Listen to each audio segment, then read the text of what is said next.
Hello and welcome. Today I'm doing a tempo run, so let's get started.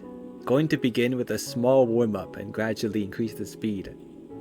It looks like there's a lot of people on Zwift today, which is what I like to see.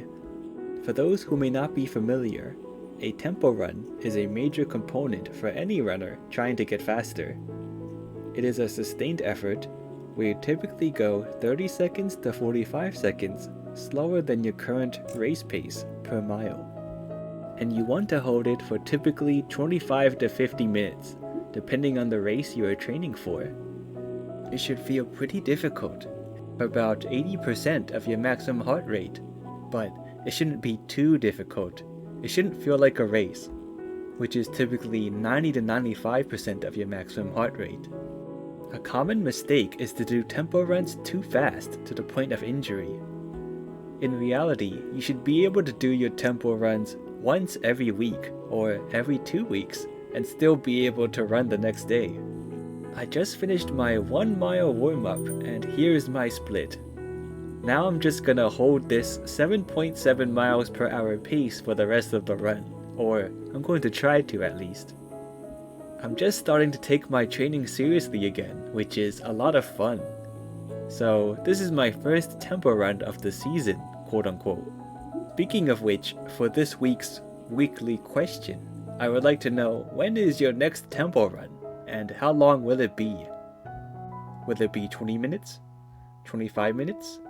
Let me know in the comments. Hopefully we will get a response this week. Last week I got no responses to the weekly question, but that's okay. Patience and consistency are always the key for things like these. And that includes running, definitely. As mentioned before, tempo runs are extremely important to any runner's training. Here are some benefits.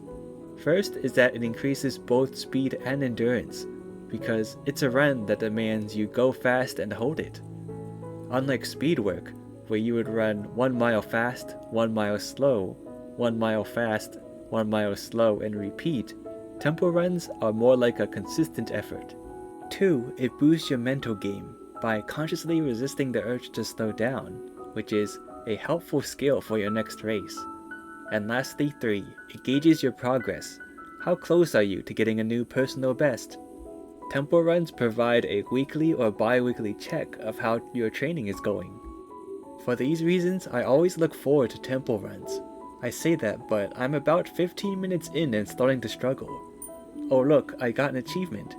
It's the very first time I ran under an 8-minute mile on Zwift. You know, some struggles are worth it after all, especially on Zwift where the environments look kinda nice. I can appreciate the trees, blue sky, and flowers. Otherwise, I'd just be staring at my treadmill the whole time. I just got a ride on from D. Drysdale. Thanks, man. My second mile split was 7:50 minutes per mile. I'm already starting to use psychological tricks on myself. Just 10 more minutes of running. Just 10 more minutes of running. I'm definitely feeling challenged. Let's see if I can hold this pace. For the rest of the run, I'll read a short story. It is a true story with real people called Second Chance. It has to do with getting a job, and we are certainly in a time of struggle with that right now. I hope you enjoy it, or you can just stare at the Zwift environments. Here's how it goes. So, I am a jail guard. You think jail work is hard and tough, right? Well, it's kind of a different story for me.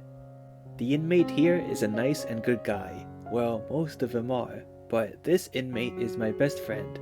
Let's call him Larry. Larry is a good guy, but in a hard situation. He was sentenced 5 years in jail because he attempted robbery at a supermarket. I asked him why, and he said because his wife is sick and he can't find work. So now he is in jail. The one who takes care of his wife is his brother-in-law. So I knew what situation he was in, and I helped him when I could, by sending some money to his wife, paying for her medical bills. When Larry got out of jail, he invited me for dinner at his house, and we talked for a bit. He told me that he still has some problems. Mainly, he is having trouble finding a job because his criminal record or something like that. Luckily, I knew someone that has a small motel. So I recommended Larry to him and he accepted. When I told Larry the news, he cried on the spot. He hugged me and said thank you. The reason I tell this story is not to tell people that I'm kind or anything like that. The reason is, I want people to understand that not all criminals are bad people. Some of them are just desperate people that make a wrong choice. Okay, the temple run is over. How did we do? I wanted to do a bit better, but it was still a great workout in the end. I'll try it again in 2 weeks and see what happens. Did you enjoy today's story and want to know how my next temple run will go? Leave a like and subscribe to stay tuned. And also, remember to comment on today's question. See you next time.